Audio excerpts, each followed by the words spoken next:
Hi, and welcome to Global Governance Futures, based out of the Global Governance Institute at University College London. This is a podcast about the challenges facing humanity and possible global responses. If you're new to the show and you want to get a list of our favourite books, other resources, listen to past shows, and to join our community, go to ucl.ac.uk/global-governance. It's a real treat to have Susan Sell with us on the podcast today. Susan's a long-standing supporter of the Global Governance Institute. She joined us way back when at one of our first events on global governance of non-communicable diseases, if I remember correctly. We're back in those halcyon days of 2014. Susan really is a true pioneer in the field of international relations. I put her alongside a handful of other scholars in the 1990s who really helped put private power onto the map in a mainstream discipline which has tended to privilege the state in its analysis. She's published very widely on the topic over the past 3 decades, including co-editing the seminal book Who Governs the Globe with Deborah Avant and Martha Finnemore. She's one of the most prominent critical international political economy theorists in the field and has made major contributions to questioning the neoliberal functionalist account of global health, including when it was perhaps rather less fashionable to do so. Obviously, now everyone's piling in. And I'm sure we're going to get to the WHO and COVID in our conversation. Susan has also done really important work on access to medicine in the shadow of the World Trade Organization's Intellectual Property Agreement, or the TRIPS. So we've got lots to talk about. We've got lots of questions. Thanks for being here with us, Susan. To kick things off, as I mentioned, you've long been associated within IR as someone who has taken private power and the abuse of private power very seriously. Perhaps reflecting more generally on the state of the field, do you think the IR Academy is now getting to grips with the domain of private power? To what extent do you think that the dominant frame, the sort of the dominant metaphor or imaginary of state sovereignty continues to serve as a barrier to that? Well, thanks so much for inviting me. I'm really happy to be here. And Tom, I well remember the 2014 event, which was really great. And I kept trying to make you laugh because you were being filmed and making faces at you, but it didn't really work. You kept your composure, which was amazing. Anyway, I'm really happy to be here. Well, I think in international relations theory that private power has gotten more attention over time, but I still think the state framework is dominant and the idea of sovereignty is still dominant. What I see is different. I mean, there's always been some work. Well, I guess with the constructivists really started working on non-governmental organizations.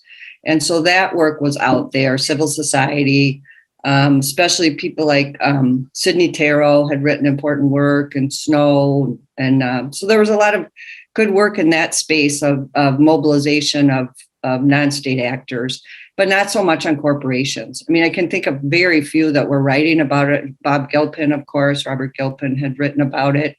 And there were a few, but not a lot.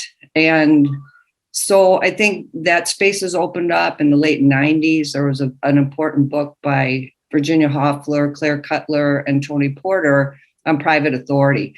And I think that work emerged out of interest. Everybody was interested in Susan Strange's work. She was one of the few. She and Robert Gilpin, I'd say, were among the few that even took that seriously or were thinking about the role of corporations and private actors. And Stopford and Strange was an important, and Henley was an important book about 3 kinds of power, which was corporate power, state power, and then, what was the third? Anyway, it was 3. But she focused on private power in a way that nobody else really had been doing. And I think inspired by her work, especially the book, her 1996 book, Cutler, Hoffler, and Porter took that agenda forward. And I think that created a really important conversation. And later Bierstecker came along and started really looking at the question of private power. And one of the things, and Who Governs the Globe started with me, Debbie Avant, and Marty Finnemore. We were all in the same hallway. And we started talking to each other about all the globalization, global governance literature. And it was all pretty positive. It was really sunny. Oh, cooperation works. Oh, look at all the cooperation. But Debbie was working on, at the time, on private security firms like Blackwater. Marty Finnemore was working on the pathologies of international organizations. And I was working on intellectual property and access to medicines. That lack of access was causing a lot of unnecessary death. And so we would just start talking in the hallway and say, I read all this global governance literature. It doesn't speak to any of the stuff I'm finding on the ground. A lot of unnecessary death in my case, a lot of no accountability with private security firms, and then pathologies of IO. So yeah, because the assumption with the functional literature was cooperation is good, more cooperation is better. But they weren't looking at power at all, or who gains from cooperation and who doesn't benefit from it. And I think that's how we started to, putting those three things together with security, international organizations, and IPE, saying there's something really wrong with the way people are thinking about this. They're not capturing so much of the dysfunctional things that we're seeing and the dysfunctional outcomes. So, that's where that book came from. And then there was an interesting book that came out afterwards, following on from Who Governs the Globe, a book Amitav Archaya edited, called Why Govern. And I thought that was an important book that pushed the question of what's the purpose? And Susan Strange used to always talk about that. What's the purpose of governance? Why govern? What's it for? What are you supposed to be trying to achieve? And I thought that was an important move forward to think about questions of legitimacy and, because the purpose of global governance was never really interrogated either in the mainstream literature. It's just cooperation per se is a good thing, not even what it's for. And a lot of the, most of the mainstream literature, especially Cohen and all his minions, assumed without questioning that the neoliberal privatization, all that agenda was good. And that wasn't even interrogated or discussed. It was just like, yay, World Trade Organization, liberalization, that's positive, that's cooperation. But it was all implicit, but they never really asked the question, who's winning and who's losing, which to me is that's the heart of political economy. That's the heart of politics. There's winners and losers with every decision that's made. And if you're not looking at what's happening to the losers, you're really getting less than half the picture, I'd say. Yeah, I mean, this is obviously the critique that Susan Strange levels at the whole regime analysis community in her 1982 rather abrasive piece, Cave Hick Dragons. I can't remember the rest of the title, but it's well worth a read. And she essentially said that, regime analysis, IOs are all well and good, but what's missing? And, how did we arrive at this institution? How is this masking some of that value power conflict that you're pointing to? Of course, then you have Barnett and Duval's book in 2005, right, which kind of opens up that whole power and global governance agenda, which is really helpful. But it has struck me as something slightly peculiar that doing research into this space, it is sometimes a bit of a process of excavation. And there have been people like Jim Rosenauer, like Robert Cox, like Overbeek, who are pointing the finger at illicit covert activity, the dark underbelly of global governance, private power. But it seems as if a lot of that agenda just got swept to the side for a long time. Yeah, and Phil Cherney had important stuff in that space too. I'd say Rosenauer, Cherney, or Cerny, however you say his name. They were asking those questions, but it did get swept to the side because of the dominance of the neoliberal institutionalist agenda. We see some of that now being revived, I think, in contemporary debate, particularly perhaps in historical context. looking at the role of private power going back, centuries, looking at the role of the East India Company, for example. Of course, also the work by Craig Murphy and others looking at those dynamics. So it has been part of the conversation, but it hasn't really been in the mainstream. Do you think its time has come? Well, I think it has, but I thought it should have been for a long time, and it really hasn't. But I just was asked to review a book for Perspectives on Politics that I haven't received yet. This was like yesterday, and I was really excited just to see that such a book exists. And it's called Billionaires. And it's really about the role of billionaires in world politics. So there's a chapter on George Soros. There's a chapter maybe on Bill Gates, who we'll get to in a bit, I'm sure, talking about the WHO. And, the dark money that Jane Mayer has written so compellingly about with the Koch brothers. I think the Koch brothers is a chapter. So I can't wait to read it. I mean, so I think that there is, especially in the last 10 years and what we saw under the Trump administration, but it's gone, it goes back much further than that. But the role of money in politics, and in the United States with the Citizens United decision in the Supreme Court, calling corporations as persons who, it's their free speech rights to give as much money as they want to whatever they want, has really, really tipped the balance and made people less confident in democracy, because it's clear that it's almost like an oligarchy in terms of, the money is buying the political influence and the political power. And so the leadership has really gotten out of step, I think, with what people want. And, you see that in poll after poll. So, there's really some structural imbalances, and they caught the attention. And when you see dysfunction on such a massive scale, around COVID is one example, but and corruption on a massive scale, it's making people look harder at sort of what's behind the curtain. I still think the mainstream is, the whole open economy politics and political economy, international political economy, they went super micro. And Tom Oatley had a really, I think, devastating critique of that whole David Lake line of analysis of going super micro, looking just at, trying to decide figure out what interest groups were based on their economic interests, and then starting at that level and then aggregating up to some outcome, whereas it missed the whole structural picture, the interactive picture. And I think in the quest to be like economists, thinking that they're being much more rigorous and precise and their models are much more teched up and all the rest of it, they've gotten more and more out of touch with what's really going on. So I think that stuff has gone in the wrong direction.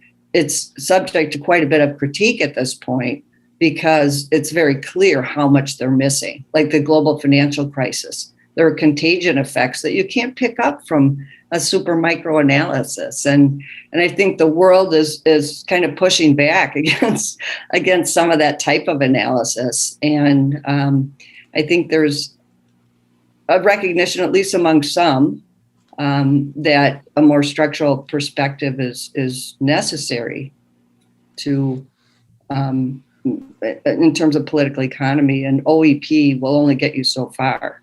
And even historical institutionalism, there's been a really strong revitalization and development with the work by Henry Farrell and Abe Newman. Their weaponized interdependence stuff is just brilliant. But the weaponized interdependence argument does bring power into it, which is really important. But a lot of the other historical institutionalist literature, again, doesn't, to me, take the big structural power picture seriously enough. I mean, it gets you so far, but it suffers, I think, a bit from what the neoliberal institutionalists suffer from, which was proceeding as if the parties were relatively equal.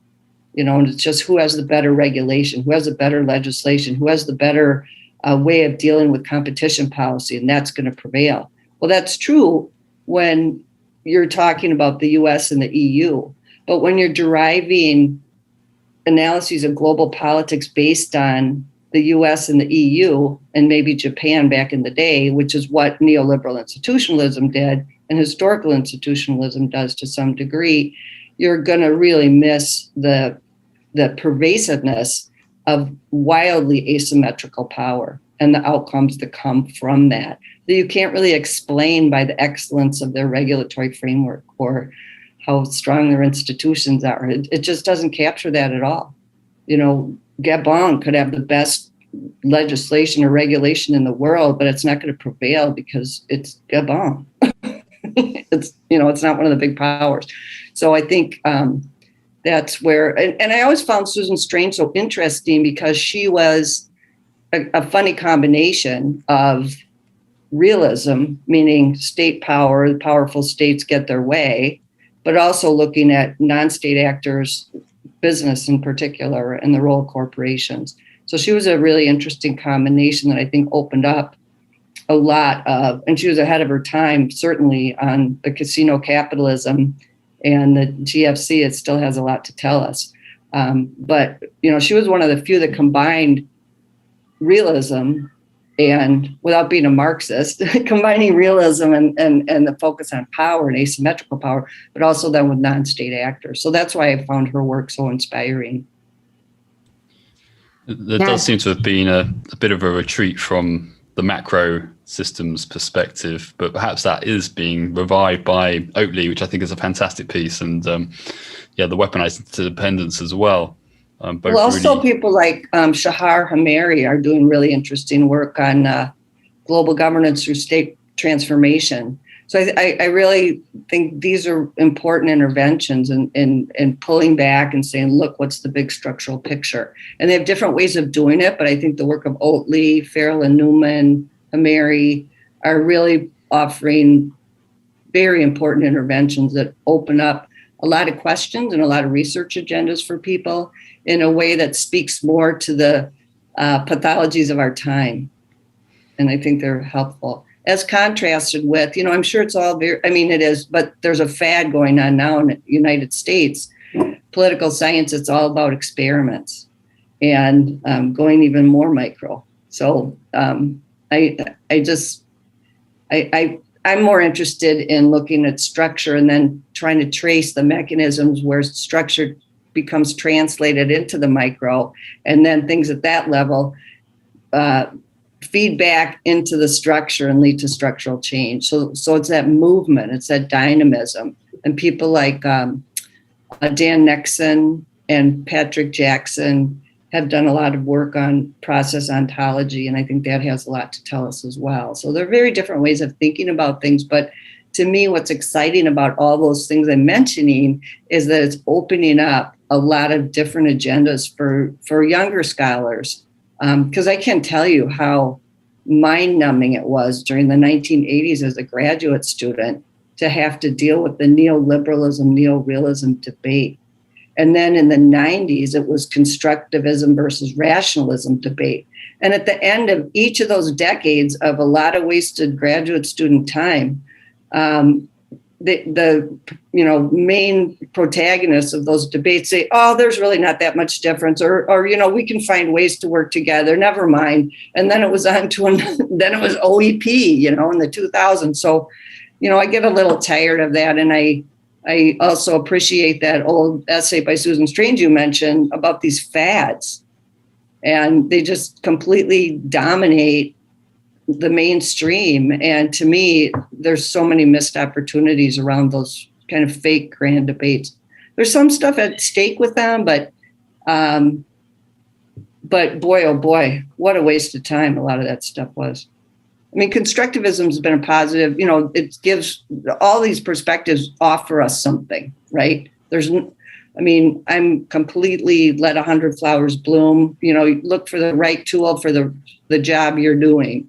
There's nothing inherently better or worse about any of the methods or the theories or whatever, but what's your question, and what's going to give you some purchase on that question is, I think, a better way to think about it. And that's why those big debates, Mearsheimer versus, I don't know who else, but versus a lot of people, I guess, but that they just get sort of stuck and they block thinking. I mean, when I was at Berkeley, I studied with Ken Waltz, of course, the neorealist guy, and Ernie Haas, who was my supervisor.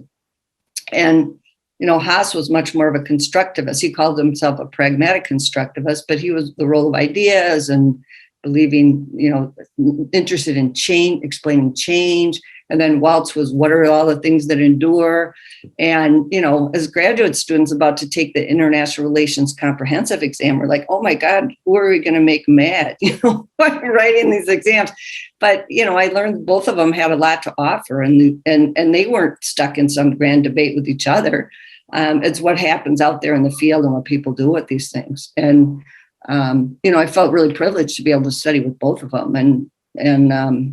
But to define a whole field by one debate, they last like a decade. It's like, oh my goodness, it makes it, it just closes off a lot of conversations. So what I find exciting about the work I've been mentioning today is how it's opening up a lot of research agendas, and there's a lot of exciting directions to go that feel more vitally connected to the world, instead of just, writing for three fellow scholars who, in these sort of inside baseball debates, which I'm not that interested in. I'm interested in what is it I can take from here to help me understand the world and explain it, and maybe think about ways to do something about what I see that I think isn't working. Yeah, Mearsheimer against the world. I mean, it's a powerful personality. Well, that's very helpful, Susan. Thank you. I know Jess has got a question, so do come in, Jess. Yes, I agree with everything that you said about the phases that the field has gone through, and how perhaps a little bit more overlap and a little bit more systems thinking, as we will get to maybe in the later parts of the interview, would really help us understand kind of the more macro level connections that make the world run. I was also of the mind that the field itself is very white dominated and dominated by a lot of men. And you yourself was a great inspiration to me as I was in undergrad and in graduate school, as you were frequently the only female scholar on my reading list. So it's very exciting for me to interview you today. But I was wondering, how do you think that mainstream IR has been impacted by limited racial and gender diversity? And do you think that the field is improving in any way? And what can we do as young scholars to open up the conversation and get more perspectives that, as you say, may actually address the problems facing the world today? Yeah, I mean, I think it's a good moment for that. I think the field has been terrible in terms of racial and gender diversity. And I remember many conversations with Debbie Avant and I talking, where we'd be the only women on a panel, the only women, and then her in national security, it was all white men. And so she was a real pioneer in being a woman in the national security area. And yeah, I mean, I didn't have any female professors when I was doing my degree. There were some at Berkeley for, just to mention, but I wasn't taking those classes. In international relations, there were very few. And if there were any, they were doing like IOs, but there still were very many. Marty and I and Debbie, we didn't have role models of women that I know of. I mean, and when I took my first job at Claremont Claremont Graduate School at the time, I was the only woman, and all these women at the welcome barbecue came up to me and said, "Oh, we're so glad you're here. You're a woman. You're a woman. We haven't had one," and everything. And I said, "You don't know anything about me, right? I mean, I might be horrible. You have no idea what I'm like. So I'm not representing for a category here." It's just trying to find out, or, to make your way and be valued for what you're contributing, not your category, was really important. And I think necessary at the time, but I think it's getting better. I think, generationally, there's a change. I think, I think about my aunt, my late great aunt Marie, who, everyone expected, she was interested in medicine, and everyone expected that she would go into nursing. And her dad said, "Why not be a doctor?"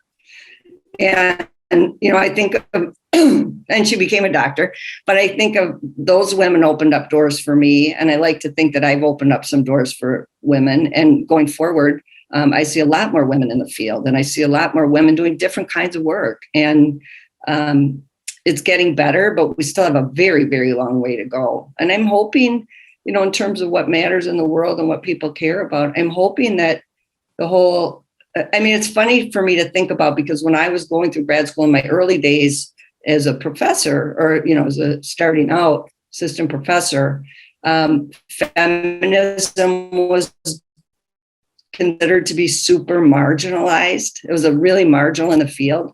Environmental politics was considered super marginal in the field. Paul Wapner was one of the pioneers of that, but, there were very few people writing about it. And the attitude, frankly, was that, and I don't agree with this attitude, but the attitude that I heard a lot was, it's not the best scholars that go into feminism. It's not the best scholars that go into the environment.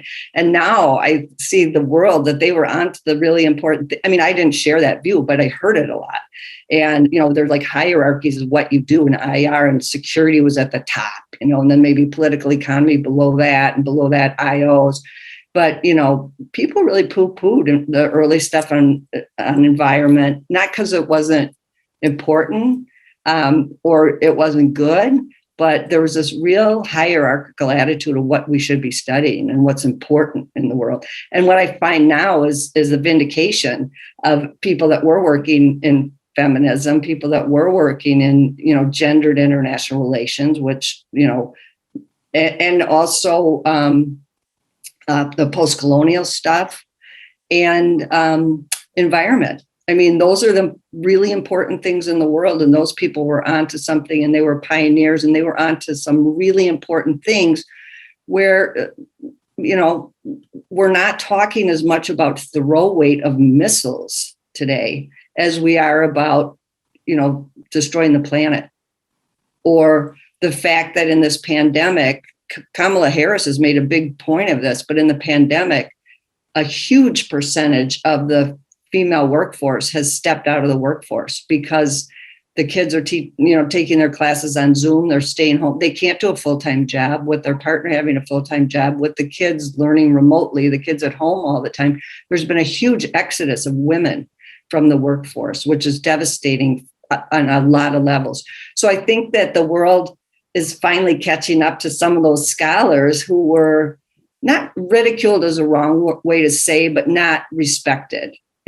Like at the ISA back in the day, you go to a panel of feminist scholars, and there weren't a lot of them, a lot of people in the audience or whatever, even the environmental ones. So I think that's really changed. So sometimes it takes the profession too long to catch up with the world.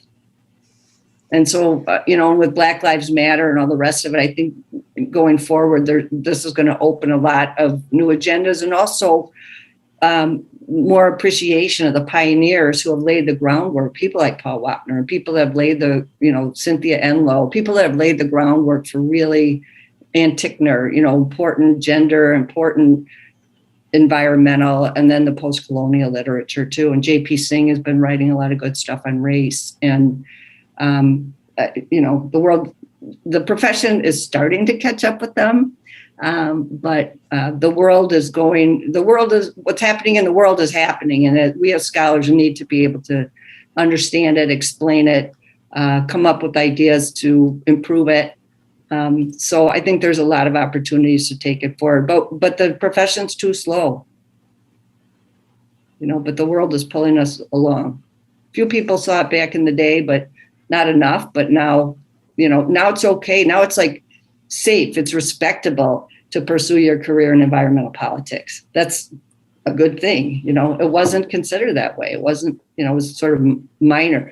And I would hear these conversations when there would be, I've been on a lot of hiring panels, and back in the day, they'd say things like, oh, our department's too small to have an environmental scholar. Our department's too small to have a gender scholar, a feminist scholar, because we need to have security, we need to have IPE and, American politics or whatever. So I think that's changing. Now it's like, we have to have a gender scholar. We have to have someone who does environmental politics, or we're not really addressing what's going on in the world.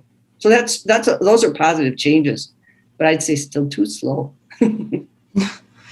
Yeah, I agree. I think a lot of the hierarchical paradigms you're mentioning in terms of the importance of fields, having security at the top, political economy, and then, et cetera. That's definitely shifted. And I think that there's a freedom now to be a bit more disruptive in the field. But there's also a lot of influence in terms of where we get our knowledge.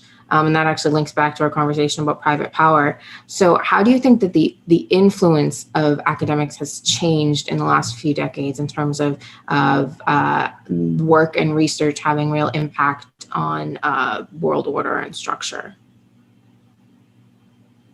Boy, that's a tough question. And I think the field is really divided by, what I always am interested in having these conversations with people in the field, like what makes you get out of bed in the morning? And I find that a surprising answer. Sometimes people whose work is very, for lack of a better word, woke or very, critical or whatever, they might tell me that their interest is to get the top 3 people in the field to read their work, when I assume that they're writing that way because they actually want to make an impact in the world. And then some people that are writing things that I might consider more inside baseball want to have an impact in the world. And, I think that in IPE, the OEP stuff has just made itself more and more irrelevant to policy and more irrelevant to understanding the world. Going in the wrong direction if that's the impact. But if you want to have a super teched up model and be kind of a, want to be economist or something like that, then maybe that's an important thing to you and you want to have a really, really rigorous model of something. But I think that the value of political science is to ask about who wins and who loses and why and how, and not to have a really, great model of something that only 5 people in the world care about. So, we get it more and more rigorous. And so I think there's been a lot of professional socialization that has been not helpful in terms of having an impact in the world. And, but it's true. I mean, I understand why political scientists would want to adopt all the methods and logic of economics, because it seems like economists get a seat at the table and political scientists really don't. So I can see that, but then, the value of what that contribution is, I think is maybe, it's not, I think, putting our energy in the right place of what the superpower of political economy is, as opposed to the superpower of economics, in terms of rigor and all that. But I mean, I'm not saying political economy is not rigorous, but it's the questions we ask and the things we're concerned about. And I think political science is about power and who has it, how it's used, who benefits from it, and who loses from it. And whether that's power of the fossil fuel industry, gendered power, post-colonial power, power of the Koch brothers to shape elections and outcomes. I think that's the stuff that we're good at and the stuff that we should be looking at. But, I would be fooling myself if I were to say that I think political scientists have had a huge impact on policy. I mean, we try. I like to think conversations get changed as a result of it. And I think that matters a lot. I think that really matters a lot. How you frame issues matters a lot. I saw that looking at intellectual property, when intellectual property owners were successfully able to frame it as a trade issue. All of a sudden, they had access to all these institutions that actually had clout, that it completely changed the landscape just by connecting those two and saying this is a trade issue. And then I think the access to medicines campaigners have had clout by framing it as a health issue.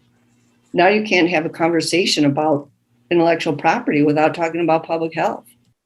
So I think people can make a difference, and the way we think about things and talk about things and frame things can really change the agenda. And I think that's very powerful. And even changing the conversation is important, even if it takes too long for the world to change in ways that save the planet, or make sure everybody's got access to healthcare and medicine that they need, or it's still I think putting their energies in the right place, even if change doesn't happen fast enough. I think it's important to get out there and participate in that conversation. Yeah, it's an interesting question to ask. Who is the Amartya Sen or the Peter Singer of international relations? And as you say, it's also, I don't know what Paul Wapner thinks, whether he feels vindicated, but it is a bit of a tragic vindication when we think that over half of all CO2 emissions have been emitted since 1990. So we just weren't paying enough attention to the science there. There's quite a serious lag effect, both in the science and in the orientation of the field, perhaps. Well, part of that is about private power. Part of that is about the power of people like the Koch brothers and all the money that the fossil fuel industries put into climate deniers, how they co-opted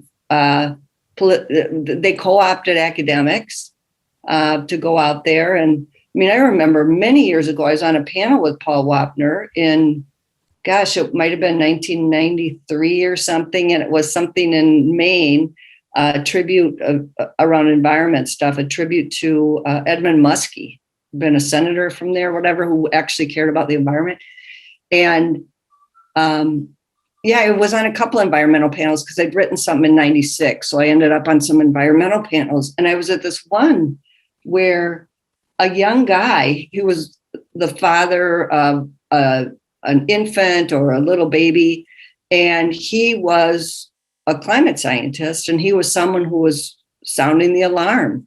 And he had to spend an entire year of his life while he had a new baby at home, traveling around the world defending himself because these editorials in the Wall Street Journal were ripping him by name.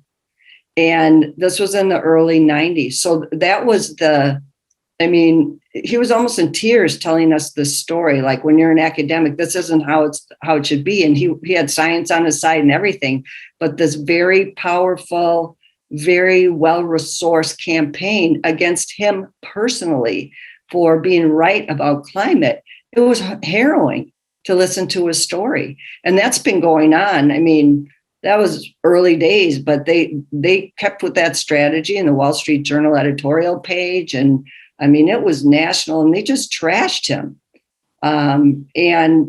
You're a young assistant professor somewhere with a new family, and you have to spend your career not doing the science and not doing the research, but getting out there and defending your work. It was shocking to me, but that's been going on since. What's interesting to me now in the environmental space is how investors are saying, we're not going to invest in coal anymore.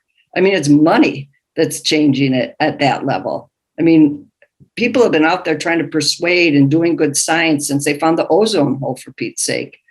A long time ago. First Earth Day was 1971. And look where we are, bushfires, catastrophic tsunami. I mean, it's just insane.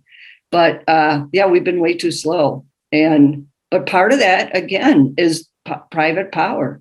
They have put a lot of money and a lot of muscle. Same things happen in the pharmaceutical industry to discredit alternative arguments, discredit science. And, the fact that climate denialism, Boris Johnson, Donald Trump, they figure this is where my bread is buttered. And Scott Morrison here in Australia, who actually brought a lump of coal to Parliament, talking about, it's shocking, especially Australia, which is at the pointy end of climate change with the droughts, with the fires. Even the sea rise. So, and the bleaching of the Great Barrier Reef, one of the world's biodiverse, magic kingdoms, bleaching. And, to have climate denialism here is really, it's quite something. But that's how powerful that private campaign funded by fossil fuel industry has been in creating this alternative reality that's politically convenient, but ecologically disastrous. Yeah, well, let's get into that a bit, Susan. So, I mean, a lot of your work has been on sort of looking at the micro politics that underlie private power and how it's exercised, particularly within domestic settings. You have this great kind of framing of going granular, how these actors will circumvent and shift away from public forums and really operate in the shadows.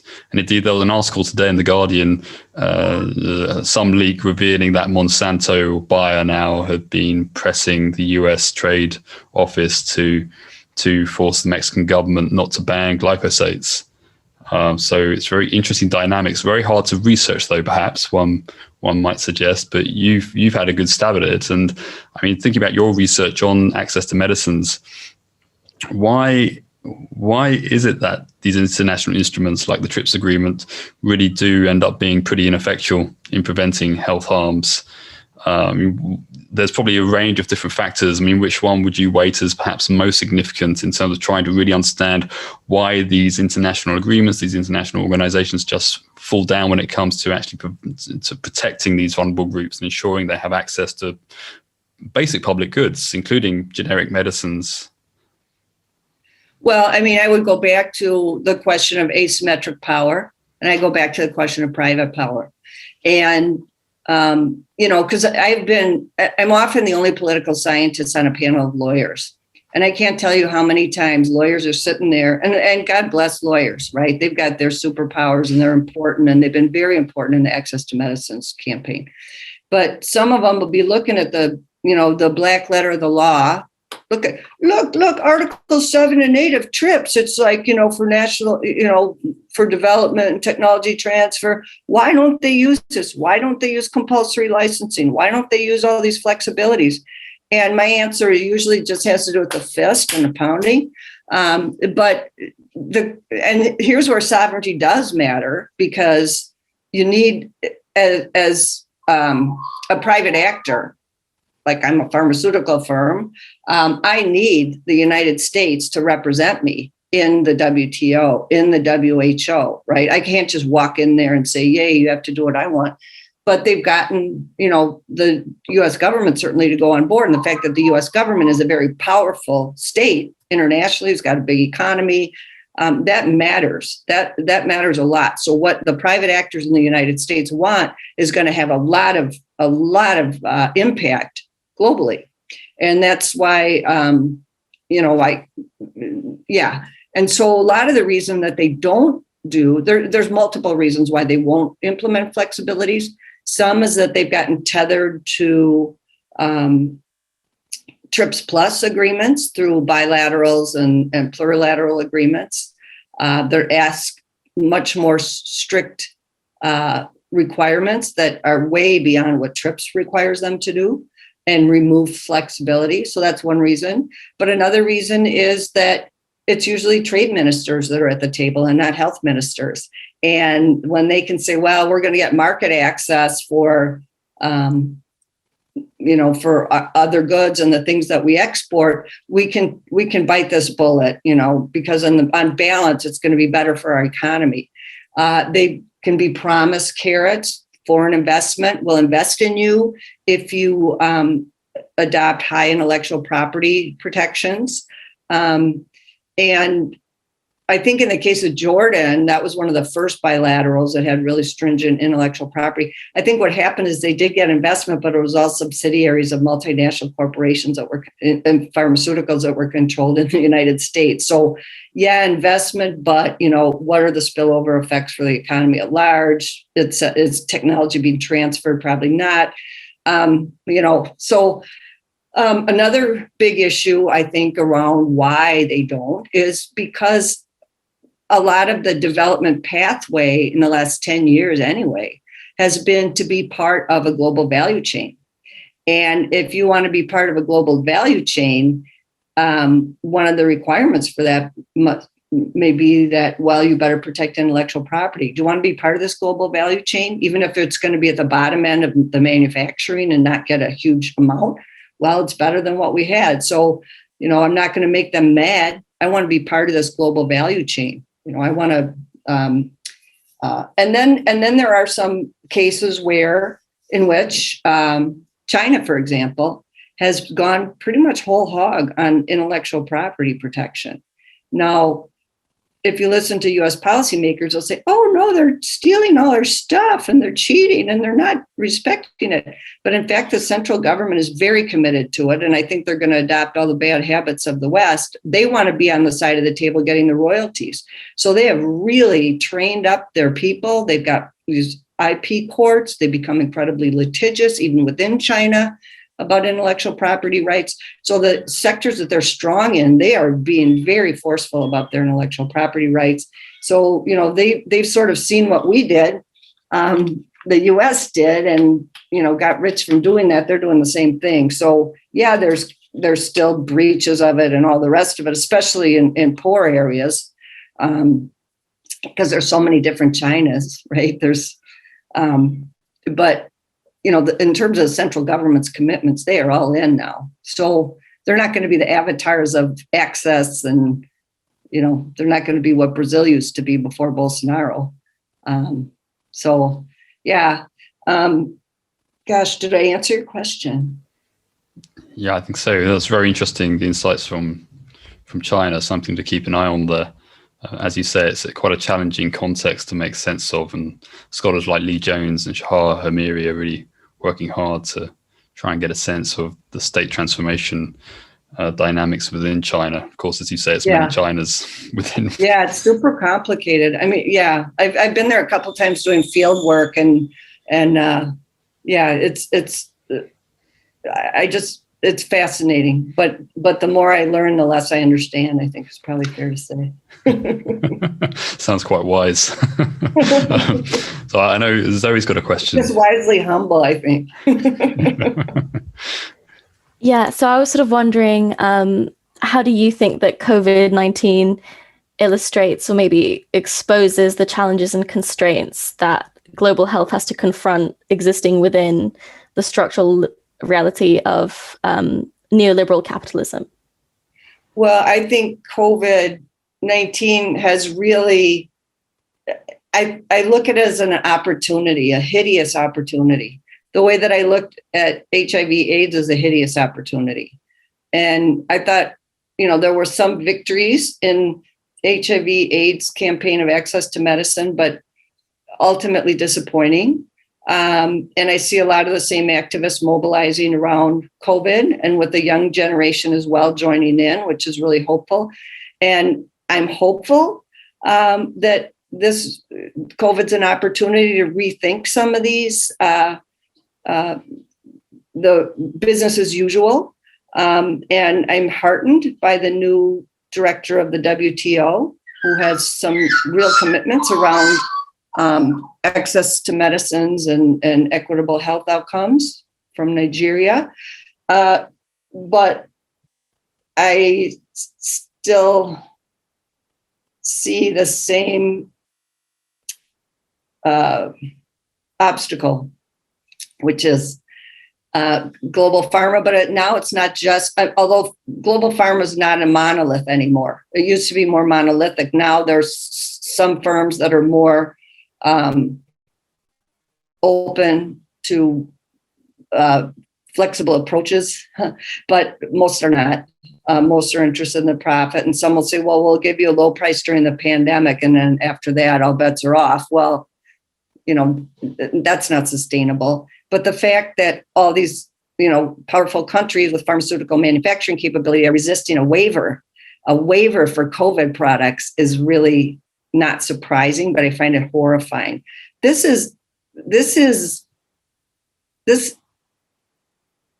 disease has no class, it has no borders, it has no race, it has no gender, it has no anything. It is equal opportunity destroyer, rich, poor, wherever you are. And I think, if there's ever going to be an impulse for let's pull together as people and try to nip this, to crush this thing, this would be the time, but I'm still not seeing that, sadly. And there are a lot of things that have changed. I'd say, I think 21st century capitalism is super different than the neoliberalism of Reagan and Thatcher about privatization and all the rest of it and deregulation. Now it's really about financialization, which is bad for innovation, but pharmaceutical firms now are spending much of their money in buying back their own shares to keep the price, the market value inflated, because executive compensation is based on that. Most of the big pharma firms, about 96% of an executive's salary comes from the market value.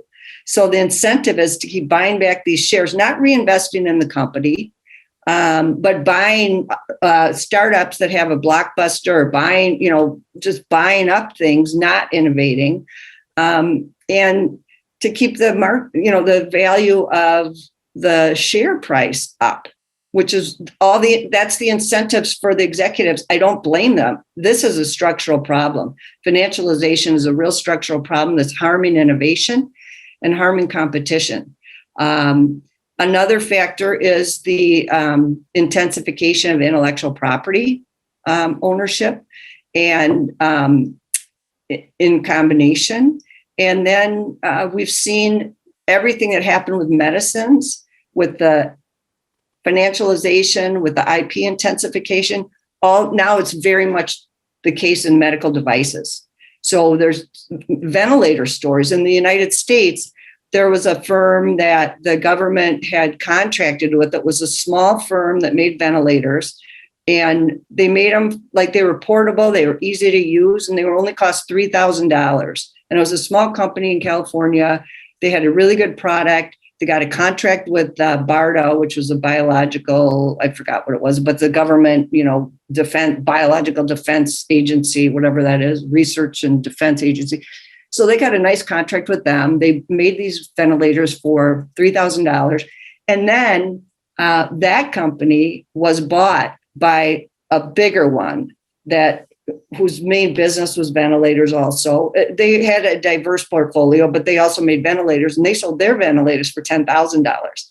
And they went and asked for a higher price from the US government for the ventilators. They bought up this little company that was making a good product for significantly cheaper. And then they said, well, this isn't a priority for us anymore.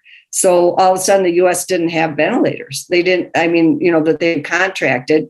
And the reason that firm had bought the little company was because of the competition. And they didn't want to lose their $10,000 per item. So they bought up the one that sold them for $3,000, which was actually a better mousetrap for the COVID thing. And that meant no supply. So, killing competition is a big problem. There's a lot of monopoly power that needs to be addressed. And so, structurally, I think the really big differences are financialization, intellectual property intensification, and then digitization, which is a whole nother factor. But all these things have changed even non-digital businesses. They've changed non-intellectual property intensive businesses. They've changed banking and finance in incredible ways. There's a very good book by Walter Matley called Darkness by Design.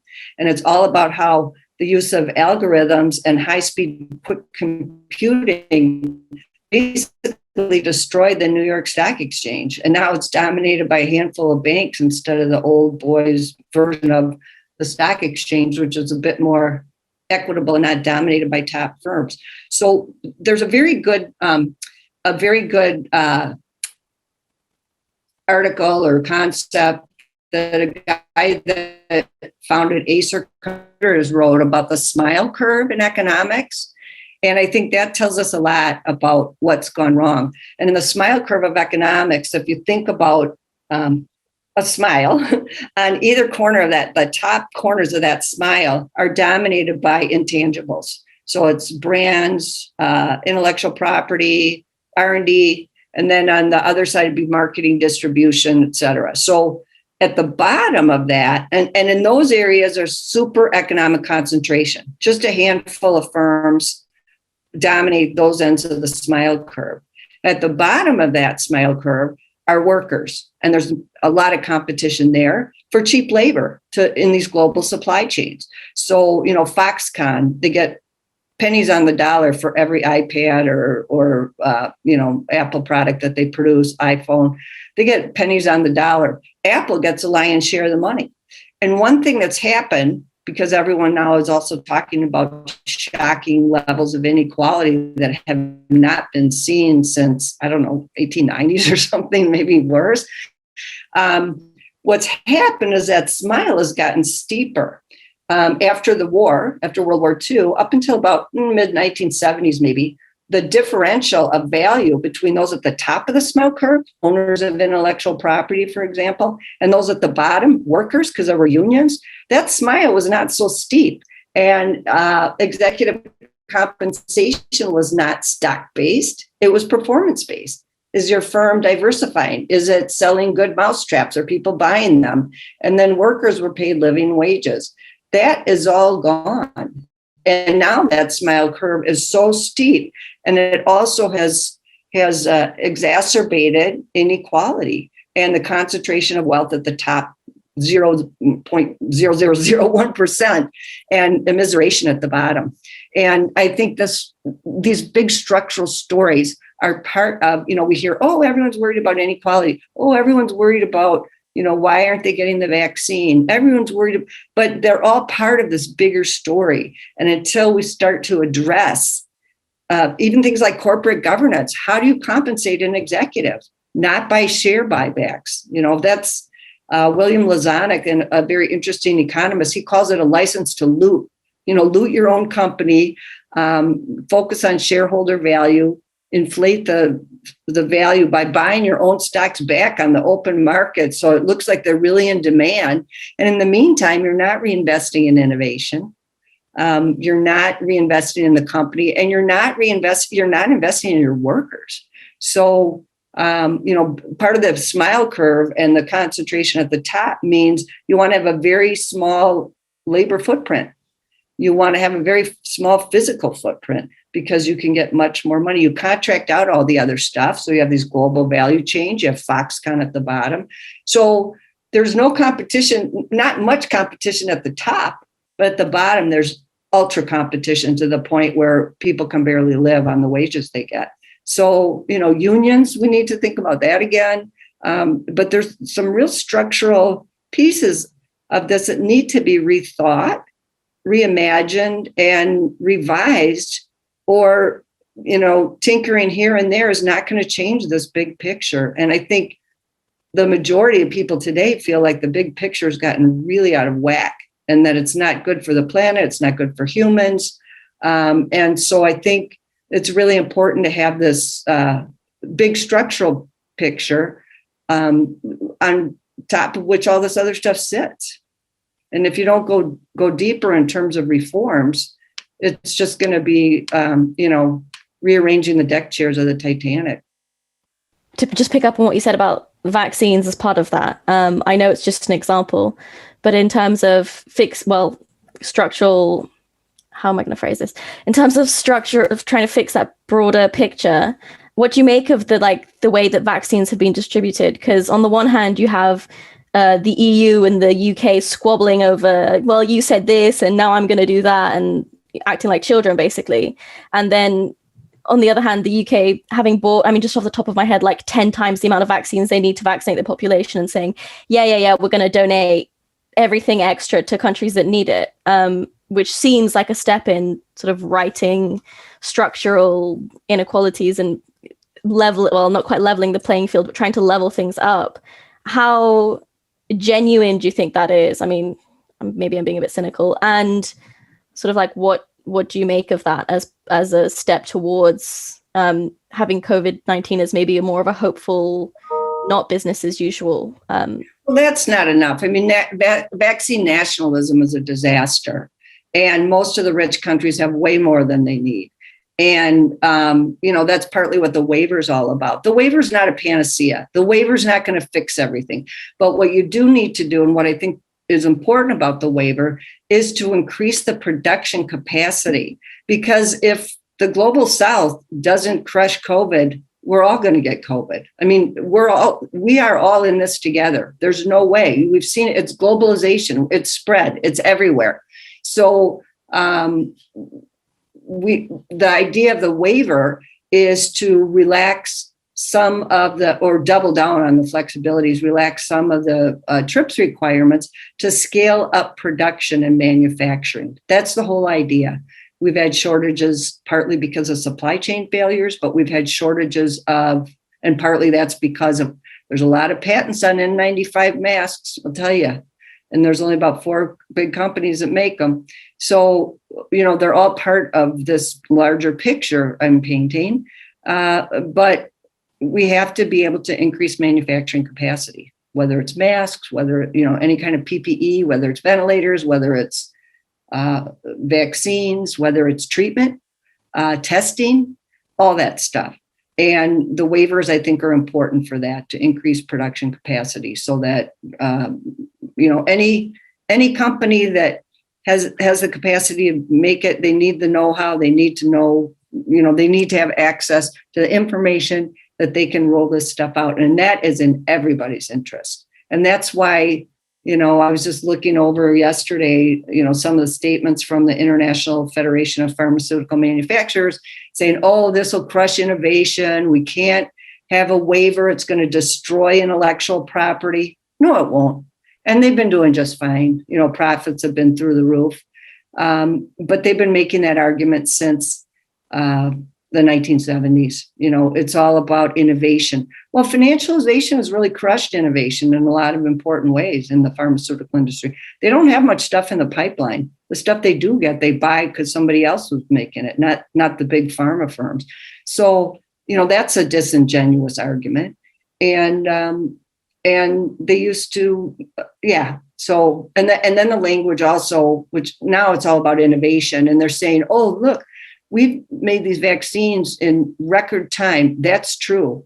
But oh my gosh, how much of that money and research came from government, came from taxpayers. So taxpayers are paying for this stuff twice.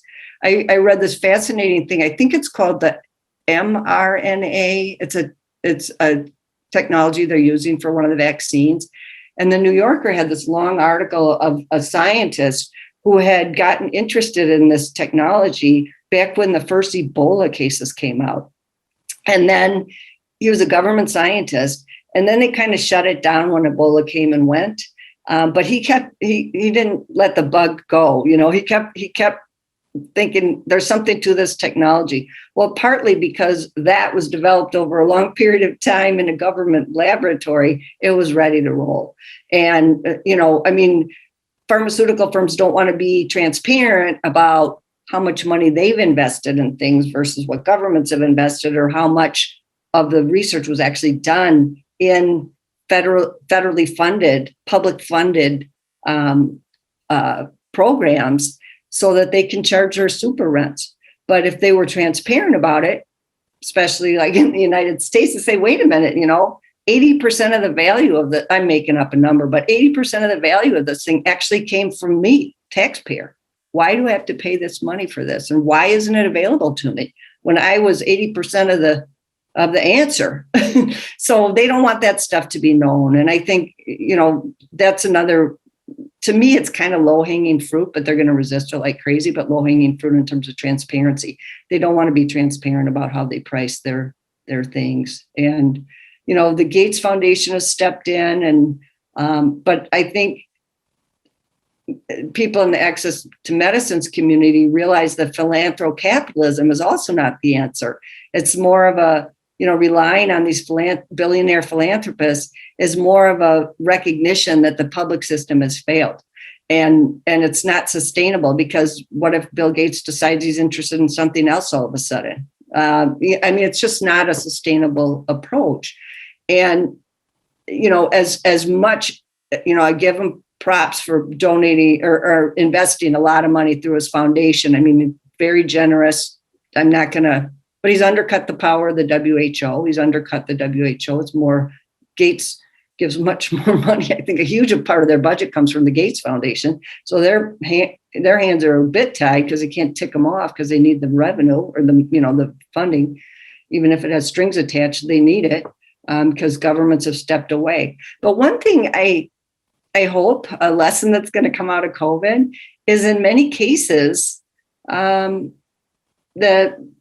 after all those libertarian years of government's the problem, many governments have really stepped up to the plate and done a good job and show that they can mobilize in an emergency and show that they can do what is necessary, whether it's, quick development of vaccines or helping people who have lost their jobs because of COVID to kind of keep things going. So all that, starve the government, that's coming home to roost now. And we're realizing it doesn't have to be that way. And in fact, when you get into a situation like this, maybe some big stimulus package is the way to go.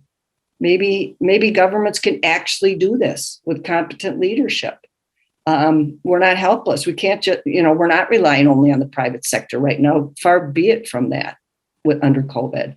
So I think, it's kind of like a kaleidoscope. You look at, some of the things look really positive and hopeful, and some of the things just are a disaster. And you wonder, how can we ever come out from under this? But that's why I think it's just a time of opportunity and a time of framing things and a time of opportunity to frame things in a constructive way that more people could get behind and translate this experience in a way that could lead to transformative policy change.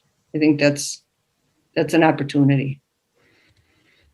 Yeah, as you say, hideous opportunity. That's a hideous opportunity. That's what we might call this podcast. The chat line. Yeah, I mean, it's, as you say, it's a very complex kind of kaleidoscope, and it's hard to see exactly how the pieces are going to fall at the moment. We're still right in the middle of it. But I have been struck from time to time, looking at the news, thinking about things, I think of James C. Scott's book, Seeing Like a State. You look at the problem like a state, and you have this repertoire of possible interventions and solutions. Or you look at it like a corporation and a whole different set of heuristics and assumptions and salient landscapes. So how do we get all of these different actors to see the bigger picture? Because yes, I mean, some very high capacity states have performed well, but on the other hand, sometimes, closing national borders will have unintended second, third order effects. You will now see sort of food insecurity, of course, throughout Africa because certain supply chains have been disrupted and so on. So there's a role for the state, and there's a role perhaps for other actors operating at other levels in other domains. Okay, we're rolling towards the close. Thank you, Susan, and I'm so not much. saying that corporations are bad actors, but they've done some things that are really bad. Like, we need them too. But, whenever I hear a conversation end with the answer is public-private partnerships, I'm like, no, it depends, right? They can be harnessed for the good, but they can also do things that are very, very damaging and negative. Yeah, and the terminology of partnership obviously needs to be critically scrutinized in terms of what kind of symmetry is actually hiding there underneath that language. But I'm going to give the last question to Jess. So please, Jess. Yeah, thank you so much, Susan, for being here today. And just to close out, what is your verdict on the state of global political scholarship today? And what advice would you give for students who are thinking of pursuing critical theory as a profession?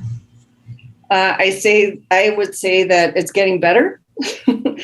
Scholarship is getting better. It's getting more connected to the world, which I think is a positive thing. It varies. There's pockets where that's not happening, but I think that it's an invitation to do that. But my advice for young scholars is do something you're really passionate about. Find something you care about in the world and let that be your lodestar, rather than, what gets me out of bed in the morning is the problems in the world that I think are urgent. And how can I offer some insights into addressing them or making people talk about them differently or think about them differently. And, that's what I find rewarding. I don't get out of bed in the morning because I really want to engage with this debate between 5 people on the merits of one particular way of thinking about the role of institutions, something like that. But I think you have to do something you love and be passionate about, because the academic route's a hard one. It's you get knocked back a lot. You got to be pretty tough. But if you've got something kind of burning in your heart that you really care about, it just keeps you going. Because there's boring times, there's times that are frustrating, there's times when that manuscript gets rejected. And there's a lot of those times.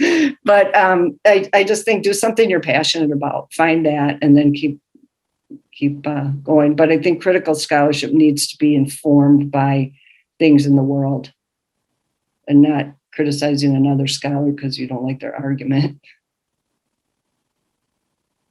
I'm a big believer in empirical research. So, back and forth. You go back and forth from the theoretical stuff and then what you find on the ground and say, this doesn't make sense. Kind of like those early conversations that Debbie and Marty and I had about the things we were looking at. It's like, wow, this isn't the world they're describing is not the world I'm seeing.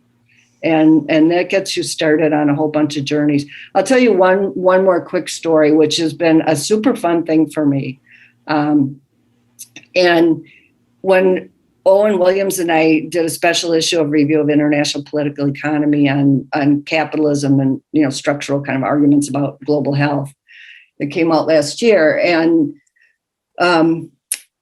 we had a really great review process. And the macro reviewer who reviewed the entire issue came back and said, and I have no idea who it was, but thank you, whoever you are, if you ever hear this. Our original article was, capitalism is bad for health, and this reviewer said, well, feudalism was bad for health. What's different?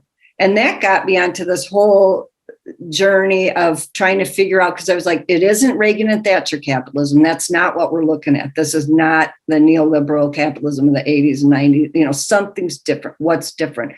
So ever since I got that review, I've been reading what's new in the 21st century that's qualitatively different. What's changed? What's gotten things so dysfunctional? And in terms of inequality, concentration of wealth, bad outcomes for workers, across the gamut. And that's when I started looking at financialization, digitization, and I knew IP was a huge part of that and the smile curve. So I'm still kind of working on that, what's new, but I'm convinced there's something new and ultra dysfunctional going on. And so I'm going to make it my life's work in the next couple of years anyway to keep pushing that question. And I'm so grateful that someone posed it that way to me in the review process. Because I need to figure this out. So, yeah. Yeah. Thanks so much for your advice. I think something I've always admired about political scientists is their just tenacity to search for answers to questions that matter to them. And the pursuit of knowledge, I think, is probably what's going to maybe save us eventually from all of this. But, hopefully, my fingers are crossed. But it'll be cool if people start listening to science again. I'd really welcome that. Yeah, me too. But Tom, do you want to close out, or? Well, I think that's very sage advice. And I think scholars like Saskia Sassen and others have been pointing to the contours of what's new, perhaps in 21st century capitalism, but I'm not sure we've arrived yet at a definitive answer. So we'll be excited to see where you land on that, Susan. Look forward to staying in touch. And we'll also have to check in on COVID to see whether this horrendous opportunity is taken or not. It's a fascinating time, sobering times, but a fascinating one. So thanks so much for joining us today and for sharing all of your rich insights. Really enjoyed it. Well, thanks very much for your questions and comments. And I think I was just trying out for a slot in the speaker's corner at Hyde Park. One of those ranting people. I think I'm well on my way. We might call the episode that. That's great. Great to have you, Susan. Thanks so much for joining us. Thank you so much. And good luck, everybody. Stay safe, stay healthy. Thanks for tuning into Imperfect Utopias. To get access to all of our content and to stay up to date with future Zoom calls, workshops, and events and more, check us out at ucl.ac.uk/global-governance. If you like this content, please do leave us a comment and subscribe. Until next time.